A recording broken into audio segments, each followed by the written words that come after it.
buenas a todos. ¿Cómo se puede tallar en la madera el rostro de la Madre de Dios? ¿Cómo se hace una imagen mariana?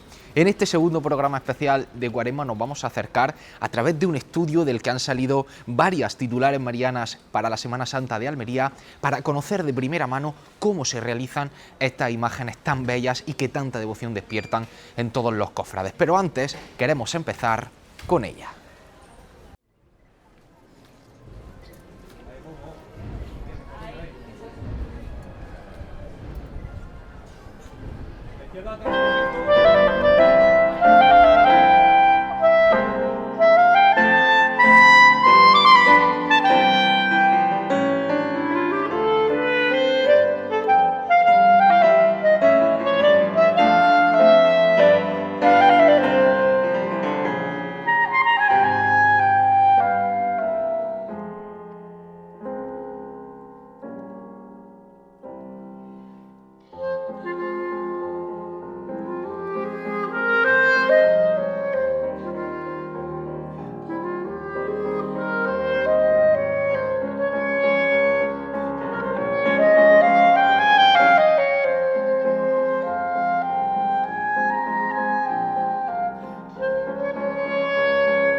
Antonio de Verdugo, muy buenas. Muy buenas. Muchísimas gracias por recibirnos en tu taller. Estoy en vuestra casa. Un taller además del que han salido muchas obras que disfrutamos a día de hoy en Almería.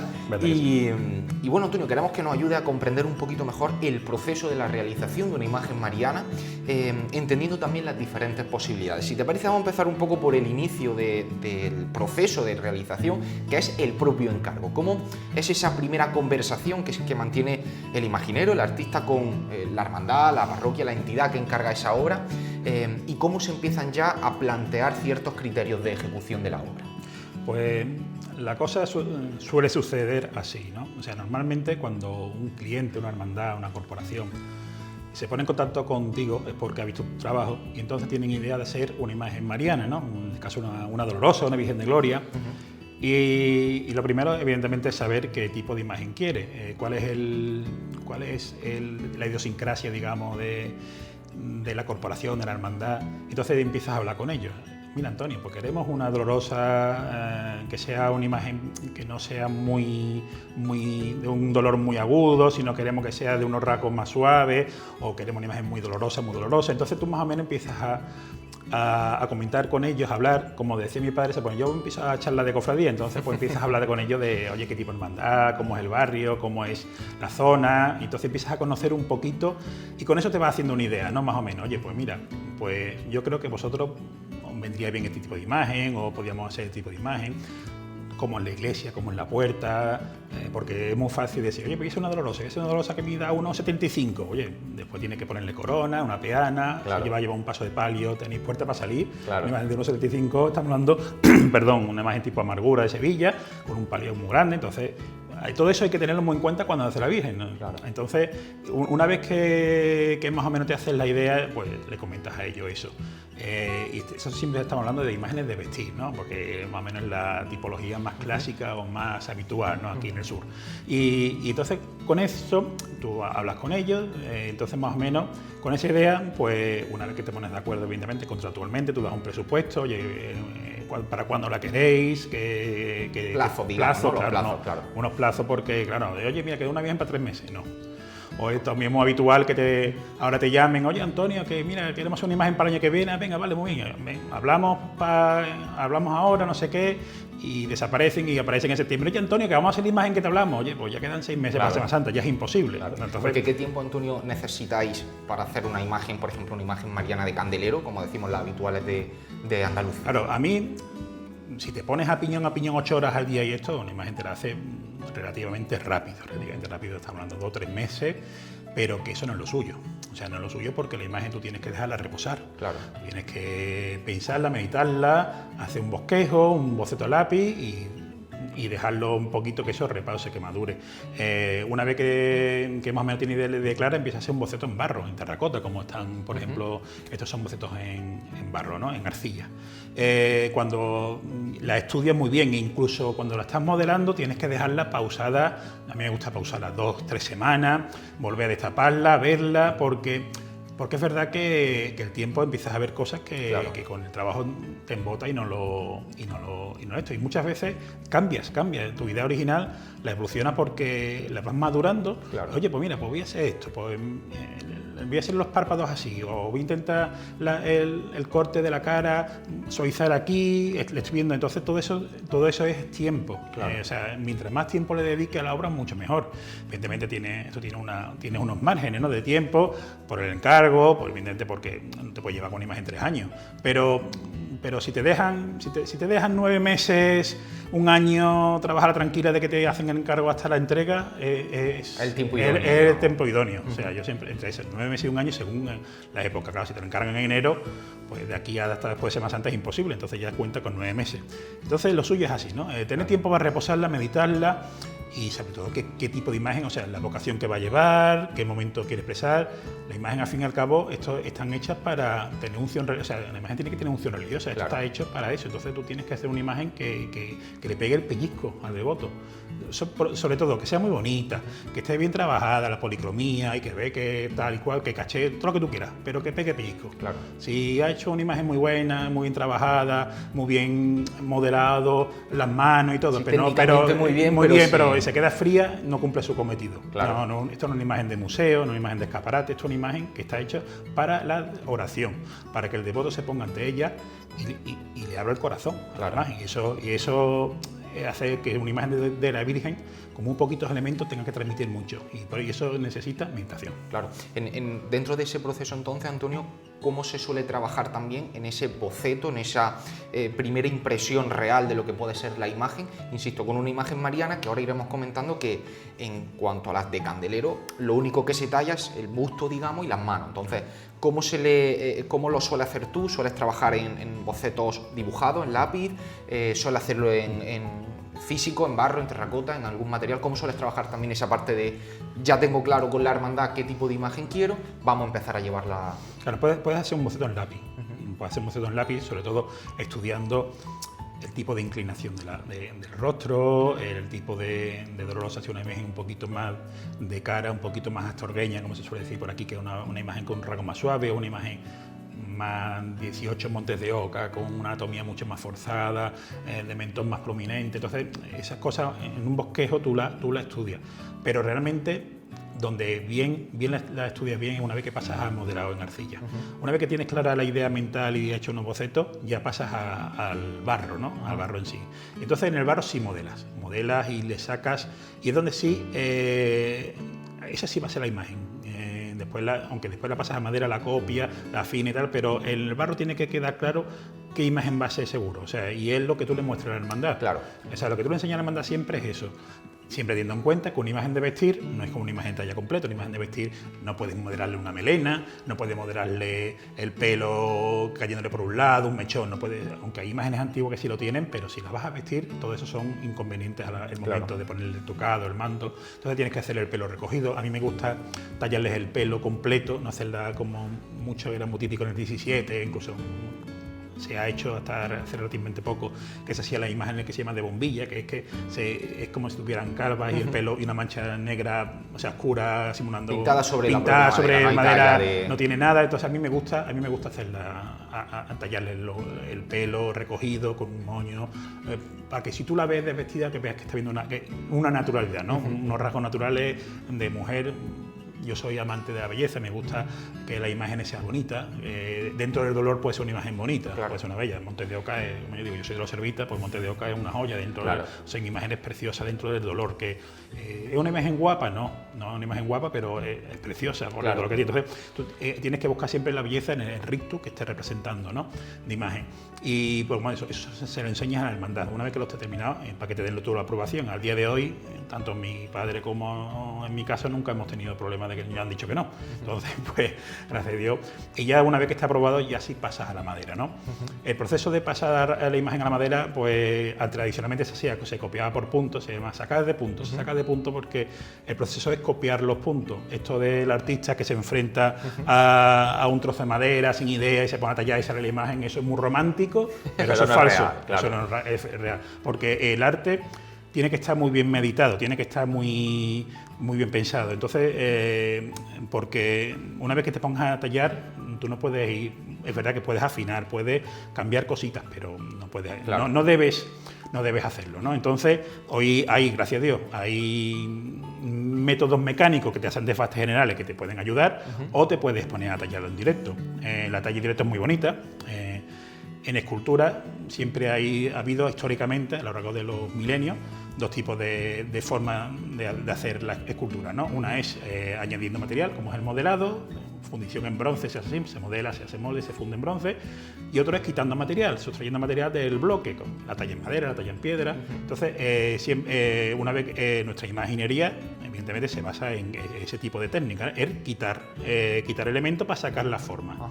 Entonces, una vez que vas sacando la forma, si por ejemplo, si tallas lo que es, cuando tú construyes, esto es un embón de madera, mejor de una cabeza, si os fijáis más o menos, tiene forma de una imagen con barba, que tiene perfil del cuello. Sería hasta el pecho aproximadamente. Claro, sería hasta el pecho, ¿no? Lo que es un busto. Exactamente. ¿Cómo se procede? Pues se procede de una manera muy sencilla. Empiezas a quitar aristas. Y si tienes el boceto, empiezas a lo que es copiar. ¿Qué copias? Coges el boceto y dices, oye, distancia de la nariz, el punto más saliente, la altura, marcas. Empiezas a rebajar. Siguiente punto más saliente, tema de pómulo, tema de ojo, tema del arco superciliar. Vas marcando, vas midiendo y taladras hasta ese punto, esos centímetros, y empiezas a quitar. Y entonces vas poco a poco rebajando material, de un lado y de otro. Y te vas acercando a la forma, empiezas a quitar esos aristas y vas rodeando la forma.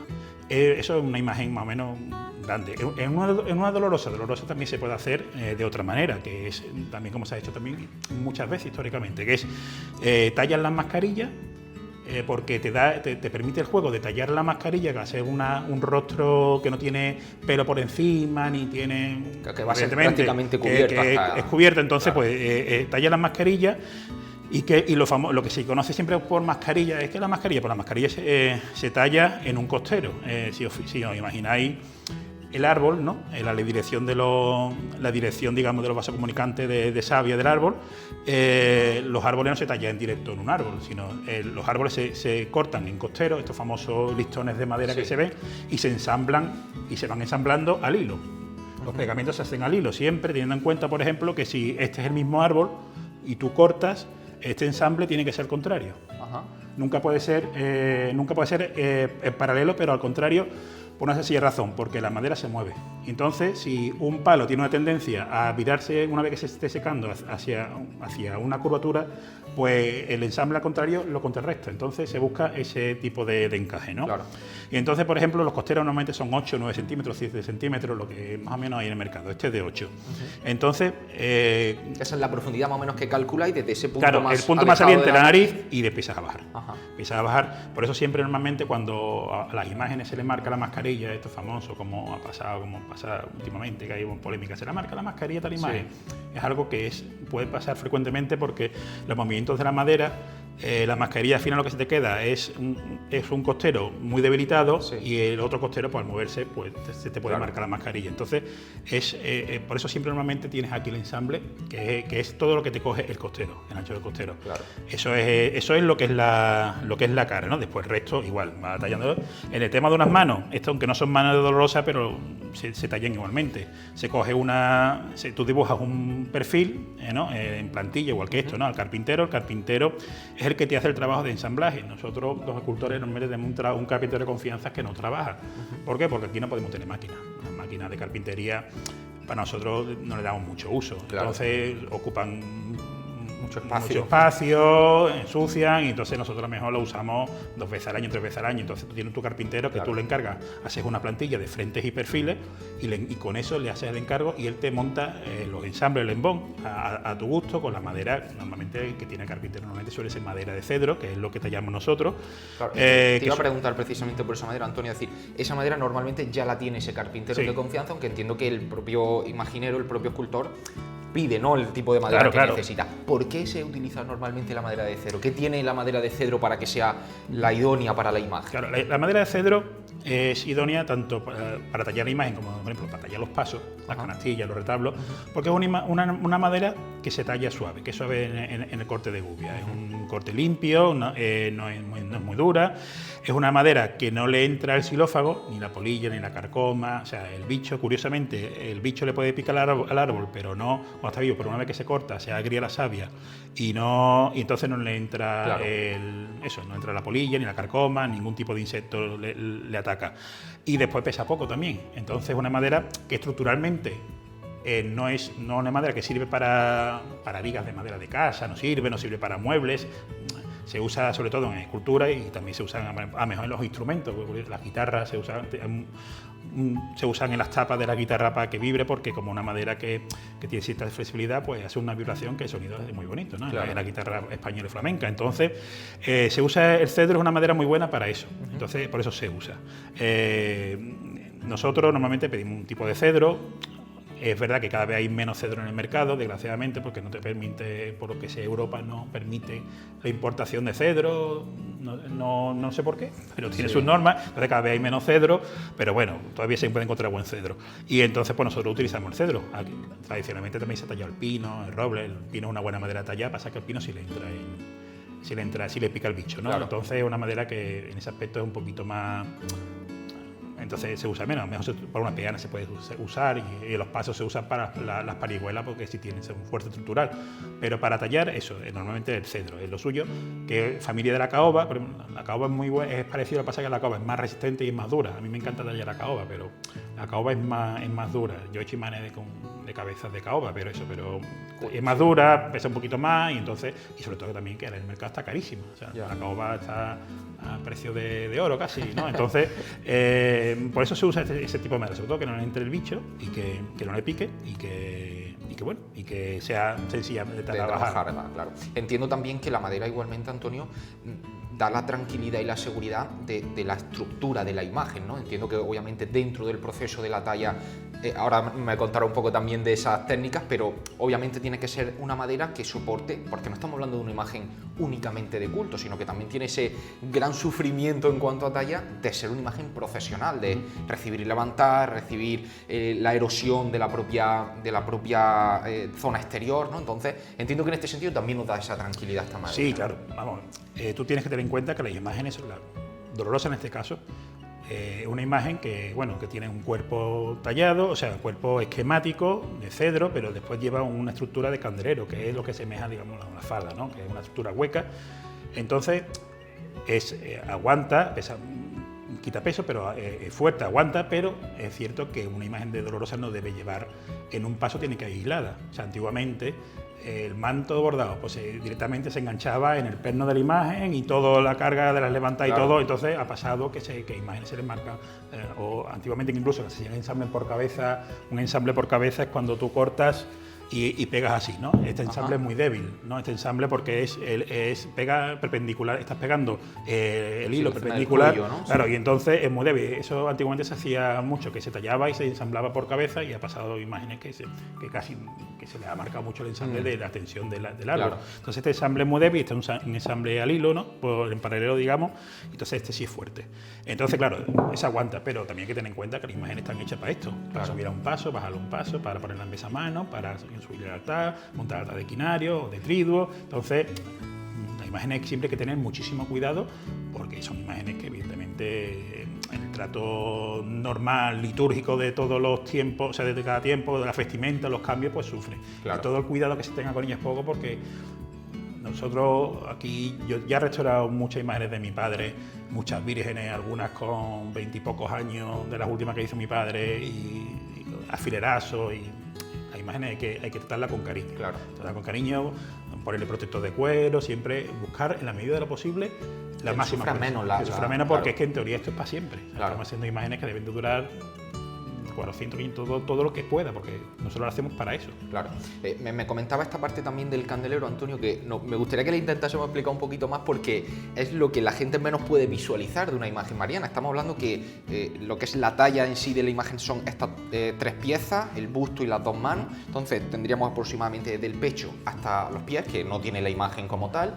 Este candelero, ¿qué es exactamente? Me decías que es como una especie de falda, pero cuéntame un poco para que la gente lo pueda visualizar mejor. Mira, el candelero, o sea, cuando tú haces la imagen completa, como te he comentado, la imagen lleva un cuerpo esquemático hasta lo que es la altura de cadera, ¿no? O sea, es como, hasta más o menos esta altura, es un cuerpo esquematizado de una cintura muy estrecha. O sea, una imagen no está anatomizada por dentro, que hay algunas personas que sí la hacen, pero las imágenes se hacen para ser vestidas. Las imágenes dolorosas de vestir, tú tienes que hacerla con un cuerpo, una cintura, me parece, cintura de avispa, una cadera, después que rompa cadera anchita, para cuando la vista tengas la gracia de la saya, del manto, y entonces tiene un cuerpo muy esquemático hasta ahí.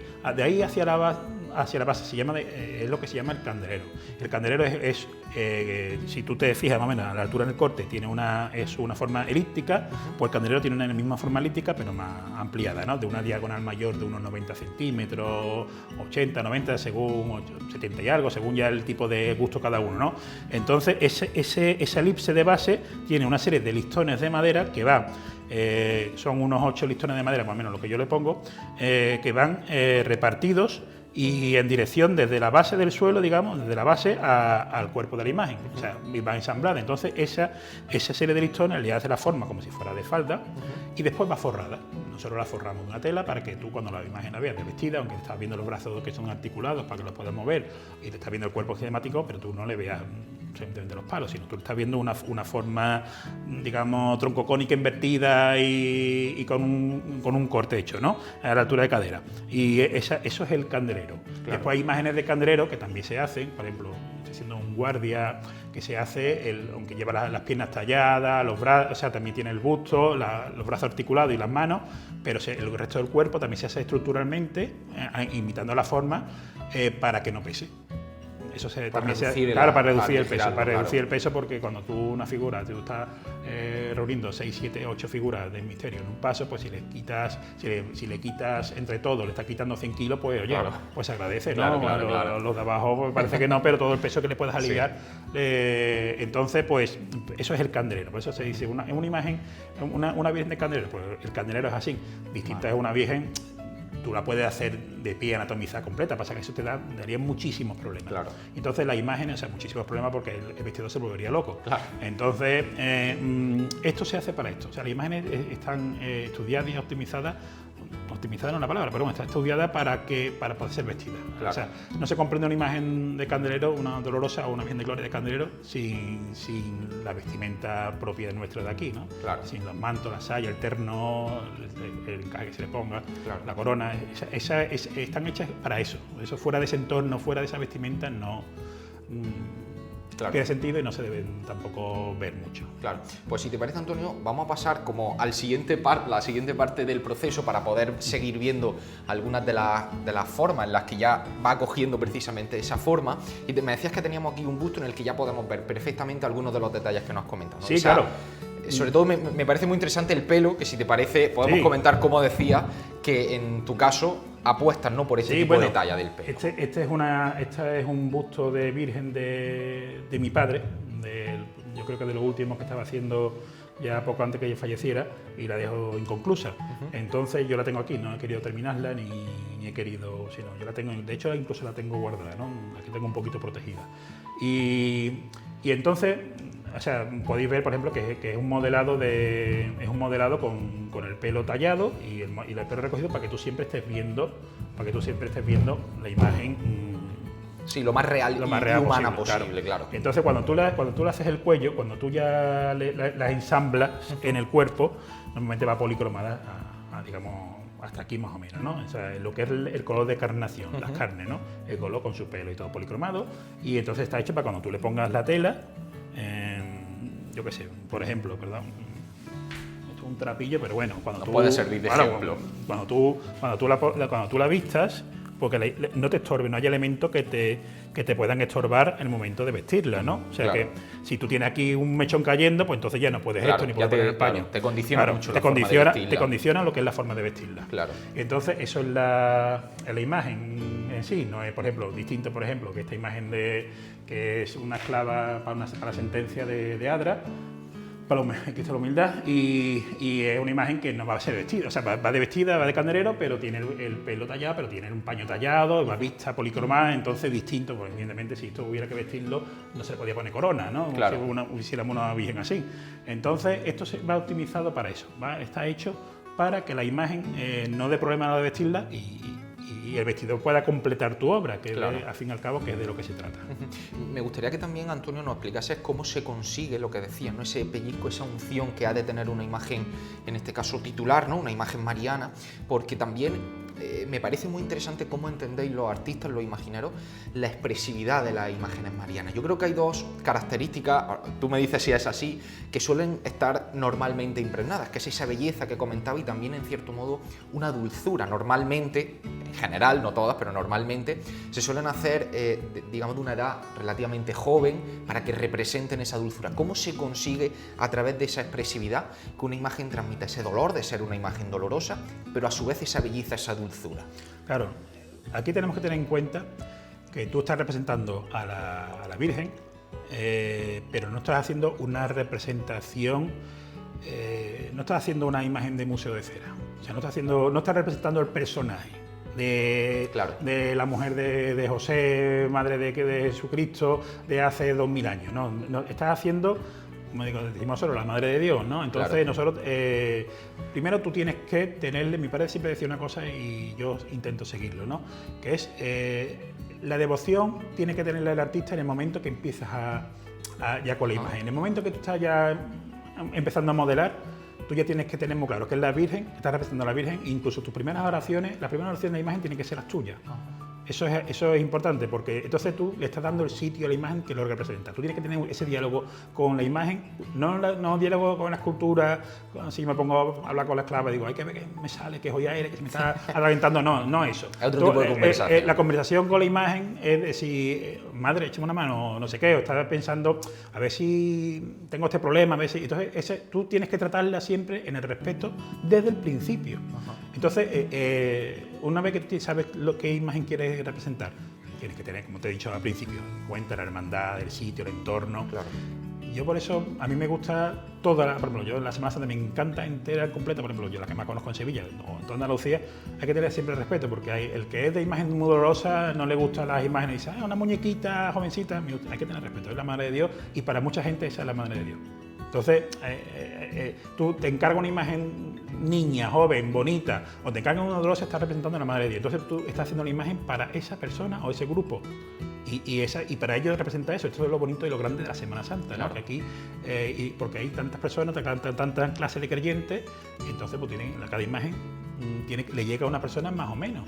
Yo comprendo que puede haber gente que la Virgen de la Estrella no le guste, de aquí de Triana, y a mí me vuelve loco y puedo comprender que haya gente que a mi Virgen de los Dolores de los Servitas de Monte de Oca le resulte agria y sin embargo, como he dicho, a mí me encanta. Sin embargo, yo veo una imagen de Astorga, incluso veo imágenes de Castillo muy bonitas, entonces a mí me gusta que, entonces él como creyente, como cofrade, me gusta que haya toda esa variedad, ¿no?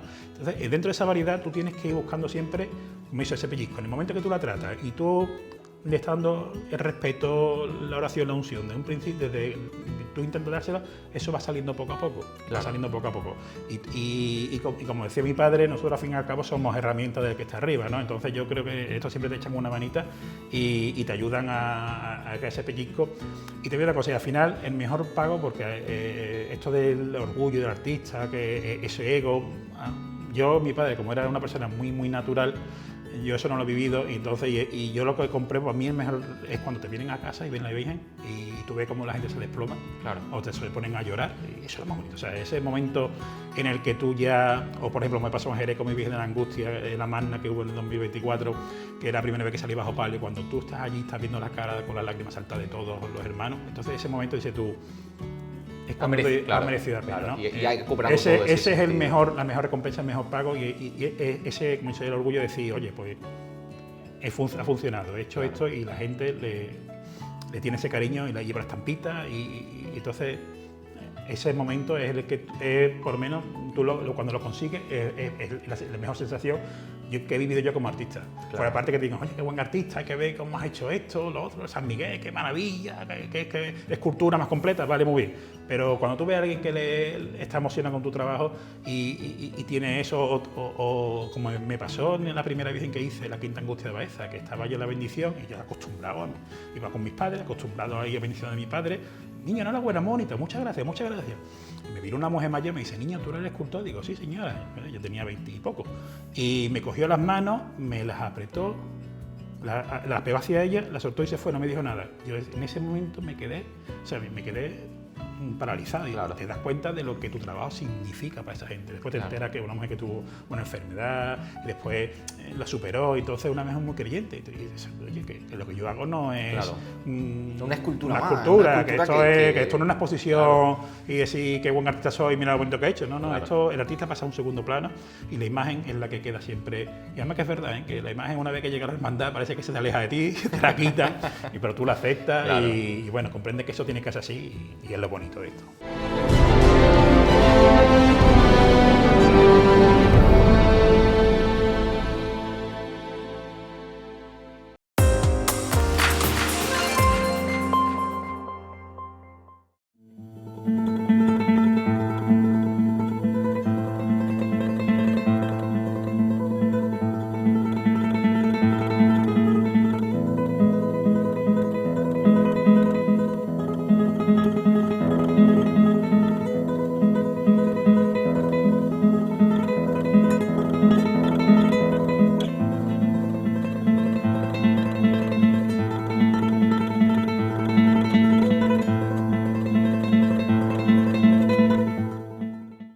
La nada.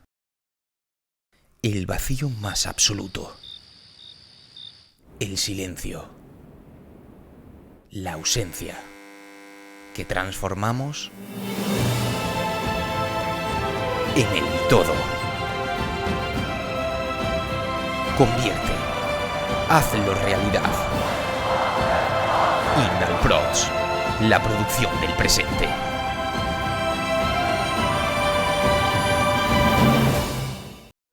Conocer la importancia de una buena imagen digital es ir varios pasos por delante. Hacer que tus actos estén cubiertos a la altura es ir varios pasos por delante. Reconocer una calidad real es ir varios pasos por delante. Indalprods, la producción del presente.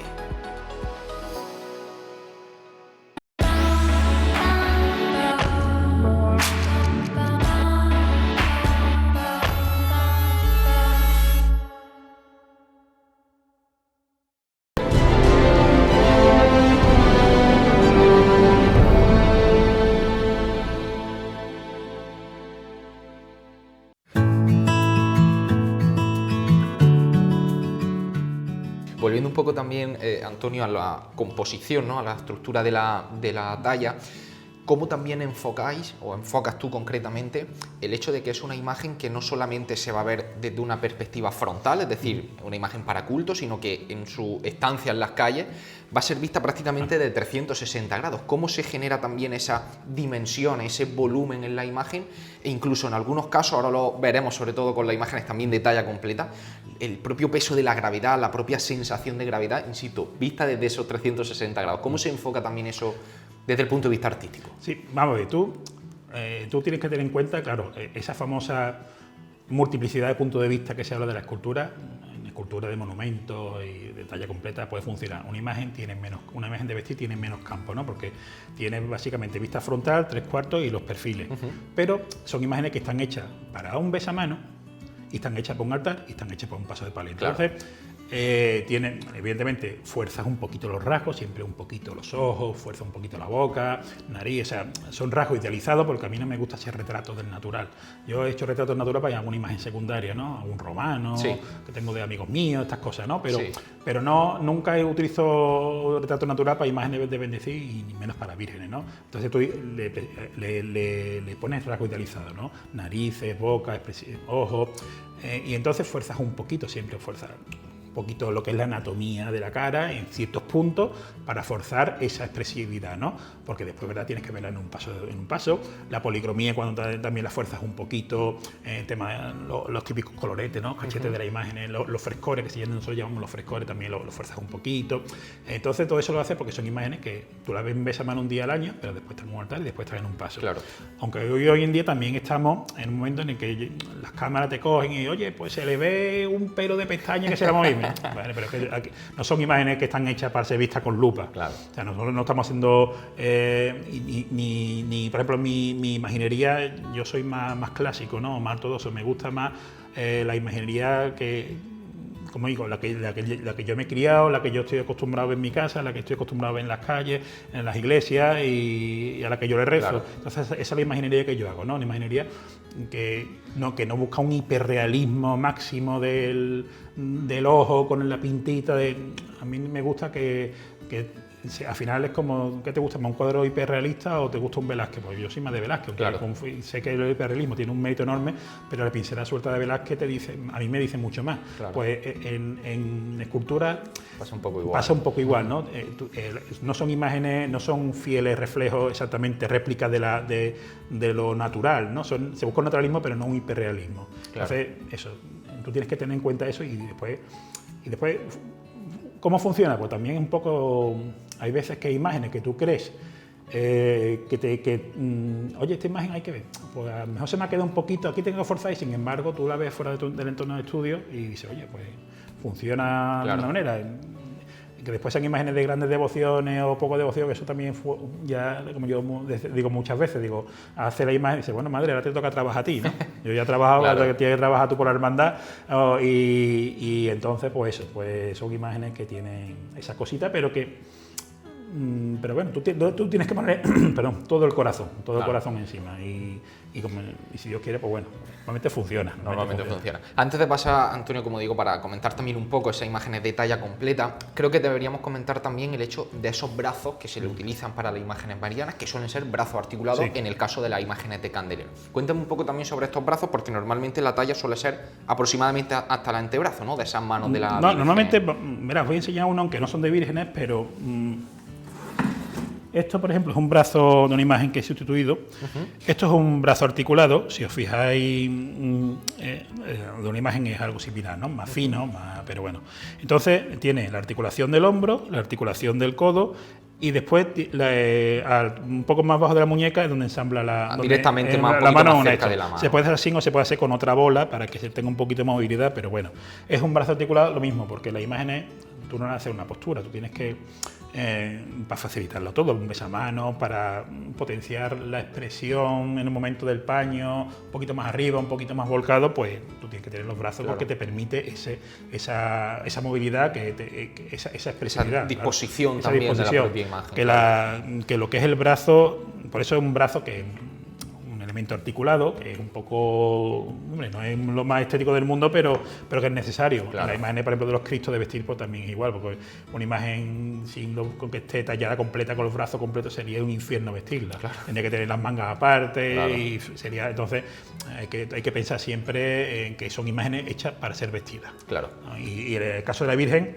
es el extremo más estudiado para ser vestida, porque es que tiene una serie de connotaciones muy especiales. Claro, y la contraposición, ya si te parece vamos a pasar a este otro Sí. lado del taller, porque la contraposición sería, que no es tan habitual en Andalucía, pero sería este tipo de imagen más de talla completa, y además me decías también antes, ¿no?, que el escultor puede cerrar un poquito más el campo de, bueno, las posibilidades que tiene de modificar un poco la presencia de la obra, ¿no? Claro, aquí por ejemplo, si estamos hablando de Dolorosa de vestir, el vestidor completa tu obra, porque claro, tú haces lo que es la cabeza, el busto, las manos, un poquito de movimiento, pero el vestidor... sin la ropa claro, no se entiende la claro, imagen. el vestidor te la puede ensalzar o puede restarle expresividad.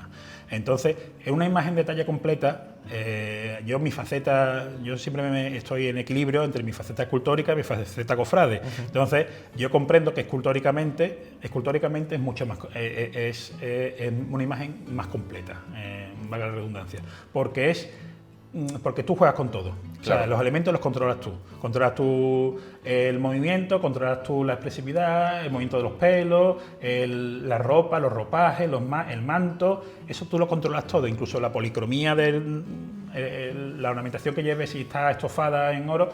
Eso también todo lo controlas tú. Y entonces, escultóricamente, es mucho más... si te gusta la escultura...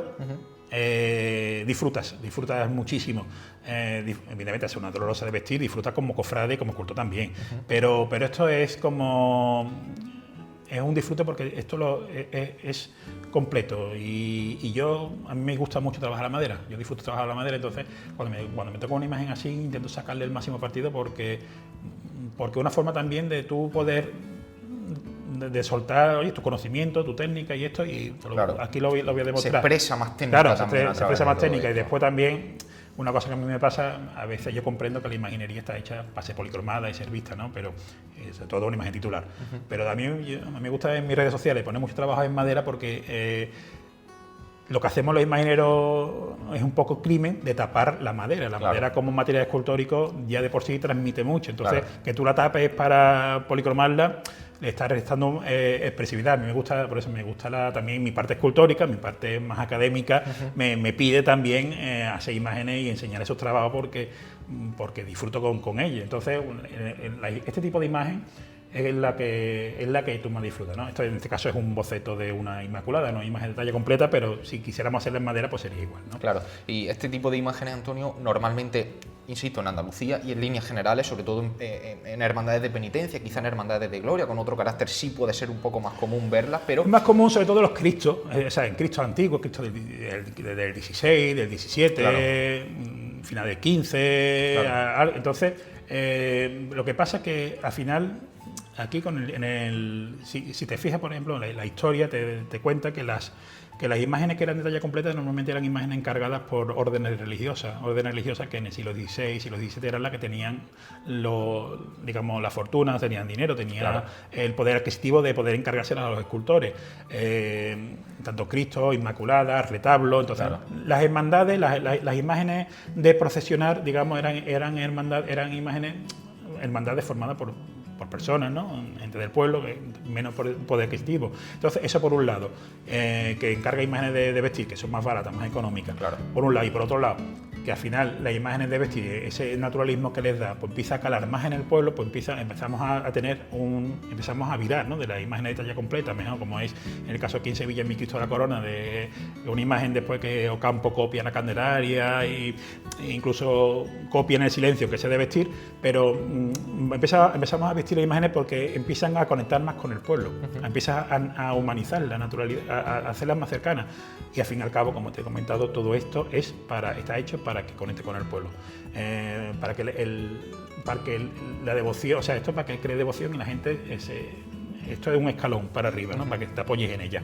Y entonces, en el momento en el que tú se empieza a naturalizar, empiezas a ponerse pestañas, lágrimas, por eso todos esos elementos, digamos, esos postizos que se le ponen es para buscar esa máxima naturalidad de la imagen. Y por eso ese tipo de imagen, hay vírgenes de gloria aquí en Sevilla, por ejemplo, la Virgen del Amparo, que es una joya escultórica de Roque Balduque. Son imágenes que tienen su valor escultórico, incluso a la Virgen del Amparo le ponen un manto para procesionar, ¿no? Entonces, porque las acerca más, se le ponen pendientes, porque las naturaliza y al final conectan más con el film. Le llega más. Sí es verdad que quizá actualmente podemos encontrar, no en imágenes marianas al uso, sino en imágenes quizás femeninas, ¿no? Que pueden estar como imágenes secundarias de algunos pasos que sí se suele, o quizás estamos más acostumbrados a verlas, más que en imágenes titulares de pasos. Claro, en la imagen secundaria en la que el escultor puede dar rienda suelta, claro, a su creatividad o a su destreza.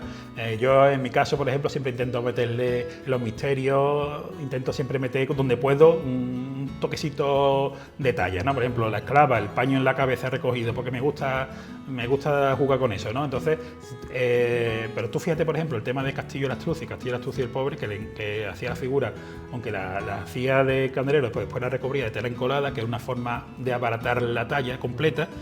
Y Misterio, por ejemplo, como la sentencia de Sevilla, se las quitaron para vestirla, que él cogió un cabreo enorme. Entonces, porque gusta más la forma de vestir. Aunque el escultor siempre, la parte escultórica siempre te aboga más por la talla completa, por eso lo he dicho, porque es que es un disfrute. Claro. Pues si te parece, Antonio, vamos a desplazarnos a otro espacio que tiene aquí en el taller, donde vamos a poder ya ver un ejemplo de una imagen ya más terminada y comentar también algunas otras cosas. Vale.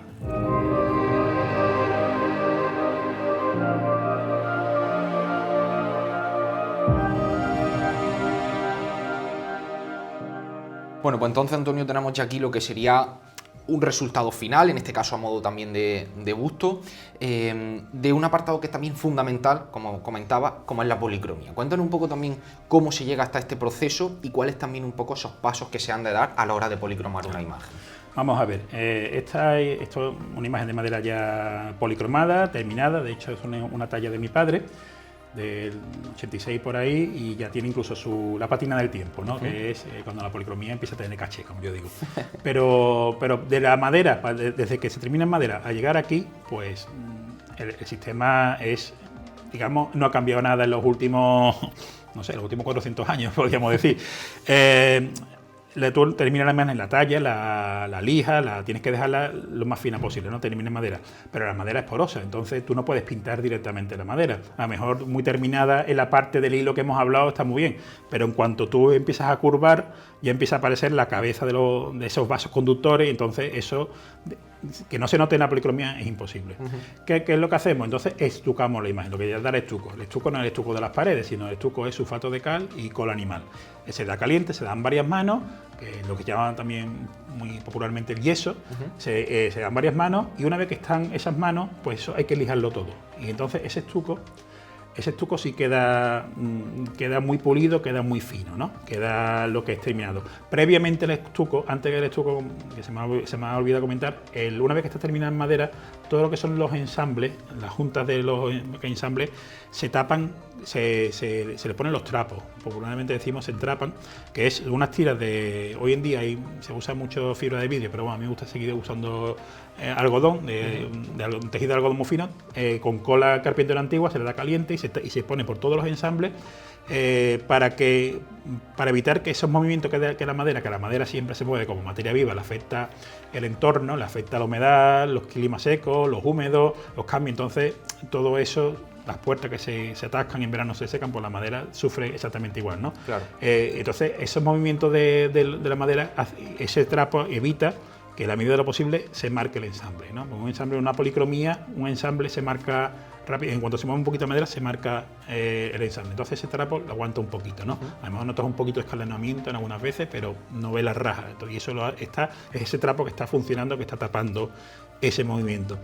Encima de ese trapo, como he dicho, da varias manos de estuco, se lijan con lijas, se le dejan lijas muy finas para dejarlo lo más terminado posible, y se empieza lo que es la policromía. La policromía yo sigo utilizando óleo. Hoy hay incluso gente que usa barniz, o sea, spray y estas cosas. Yo soy muy clásico. A mí me gusta, como he dicho, a mí me gusta policromar el óleo porque sé que funciona, llevamos ya muchos siglos con ello y las policromías y los pigmentos se adquieren muy bien. Se quieren muy bien y después quedan muy fuertes, ¿no? Dan una tonalidad muy bonita. Se dan varias manos de óleo. Las primeras suelen dar un color fuerte, según el tipo de policromía que lleve. Si lleva una policromía clara, pues ese tono que lleva de imprimación, como decimos nosotros, ese tono puede ser a lo mejor un tono, no puede ser un tono muy oscuro, tiene que ser un tono aunque sea fuerte de intensidad, en tono rosa o en un rojo muy claro, pero no debe ser un tono tan fuerte porque el óleo tú vas buscando una transparencia, ¿no? Y después lleva normalmente un par de manos de óleo. Una vez que ese color seca, pues las manos que lleva ya haces el color, el color carne, ¿no? El color suyo general, pero no es un color que se da al uso y ya está, sino una vez que tú estás policromando, das todo el color y directamente sobre la imagen empiezas a fundir, lo que damos los claros y damos lo que llamamos claros y frescores. Potenciamos algunos sitios con tonos más claros, en otros sitios los frescores en tonos rojos, incluso algún toque de azul, algún tono siena para el modelado, y entonces empiezas a entonar y a fundir esos colores en la policromía. No es un color que se da tal cual, claro. Tú haces un color, pero que eso después tienes que reforzar los sitios, las partes de, bueno, esta que es una dolorosa muy dolorosa, pues le fuerza un poquito el son rosado, eso de un poquito del pómulo, pero cercano a los ojos, la nariz, la barbilla, también empieza a pintarle lo que es de una tonalidad más fuerte los labios y los ojos que nosotros los hacemos pintados. O sea, se puede hacer de cristal, que la forma de cristal. Nosotros lo hacemos pintado porque, primero, mi padre lo hacía así y a mí me gusta hacerlo porque para hacerlo de cristal se lo tienes que poner cuando está en fase de madera. Tienes las mascarillas ensambladas en madera, ahuecas el ojo, le pegas el ojo y después lo ensamblas. Entonces, ya como se queden los ojos y están pintados los ojos, así se queda. Ahora después tú policromas y te han quedado los ojos muy claros, te han quedado muy oscuros, te han quedado muy grandes y ya no puedes corregirlo. Entonces, esta manera te lo lleva todo donde tú quieres. Y yo la veo, para mí lo veo un poquito más completo escultóricamente la obra. Y entonces, por eso nosotros los pintamos, ¿no? Se pintan los ojos y una vez que ya, bueno, cuando ya se ha secado todo, o sea, le pinta los pelitos de la ceja.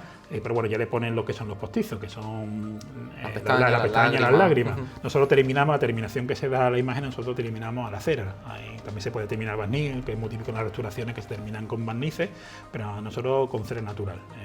Se le protege la policromía para darle un brillo un poco más suave, más natural, va a protegerlo un poquito y ya así se termina lo que es la imagen. En ese momento ya el escultor ya deja de intervenir sobre la obra. La parte del cuerpo se le da un color neutro, puesto que no se ve, ¿no? Claro, que no se ve, que es un blanco, un azul oscuro, o sea, un gris o un negro, si es una imagen muy dolorosa.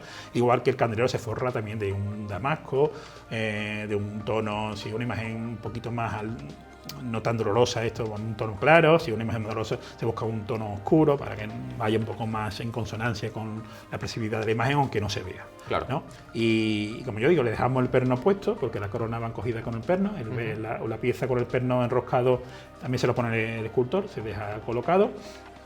Y ya la imagen, pues ya pasa al vestidor, a las camareras, que ya le hacen la ropa interior y el vestidor queda completa. Claro, que precisamente vemos también la importancia de lo que hablábamos, ¿no? A la hora de entender la obra de esa vestimenta. Es decir, aquí vemos perfectamente cómo las partes que se quedan visibles de la Virgen, ¿no? Nos decías precisamente hasta dónde se suele pintar estas zonas del cuello. Claro, lo que te he comentado. Normalmente eso estará un poquito más abajo policromada, pero porque se viste así. Los escultores que queremos, porque nos la dejen la Virgen un poquito de destapada.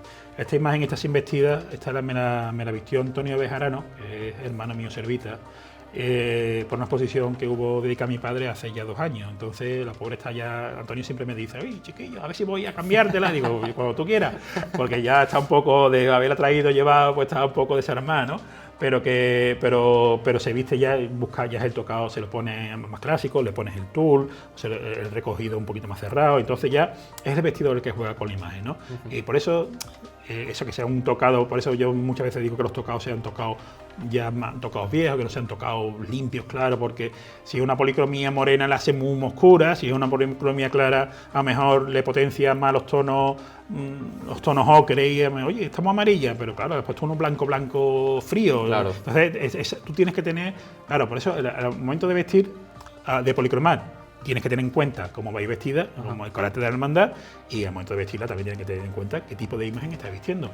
Aquí, por ejemplo, el caso de Antonio Bejarano, cuando cogió la Virgen de la Tristeza de Veracruz hace unos años, cambió radicalmente, nadie echaba cuenta de esa imagen, él le dio un toque así con el paño cogido, un poco abierta, y la Virgen cambió de la noche al día. Todo el mundo, uy, qué pedazo de rosa, la Virgen estaba ahí. Claro. Pero es que el vestidor es el que le cambió, le dio esa vuelta de tuerca, ¿no? Entonces, el vestidor tiene que ir un poquito, solo el culto tiene que ir un poquito a la mano del vestidor. Entonces, tenés suerte, como digo, tenés mucha suerte, cuidado de lo que te toque un buen vestido, porque si no es verdad que se la cargan. Que claro. Yo he visto alguna imagen mía. Gracias a Dios me la visten todas muy bien, pero me acuerdo de una en concreto, de una vez que me la vistieron y decía yo, madre Dios, a ver cómo digo yo a esta gente que cambien porque la han vestido, están orgullosos enseñándome la foto que ha vestido una hermana de la hermandad. Digo, mira, mucho cariño, pero hija, pero claro. Entonces, esto es importante. Es importante. Pues Antonio, muchísimas gracias por habernos ayudado a conocer un poquito mejor el proceso para la realización de una imagen mariana. Estoy convencido que hay muchas partes de ese proceso que el cofrade de a pie no tiene tan clara, no ha escuchado quizás, además explicada por una persona como tú, con esta maestría y con esta trayectoria.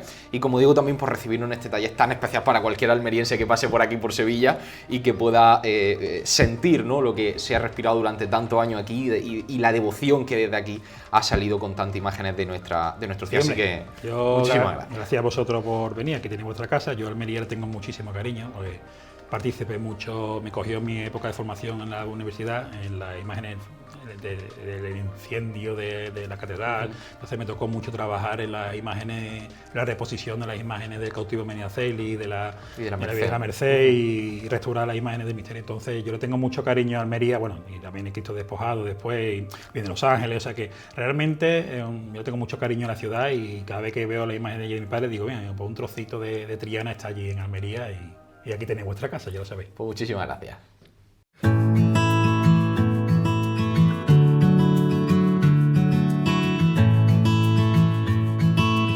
Hasta aquí llega este segundo programa especial de la Cuaresma de este 2026, en el que hemos podido conocer cómo se realizan las imágenes marianas de la mano de Antonio Dubé Verdugo, hijo del ilustre Antonio Joaquín Dubé de Luque.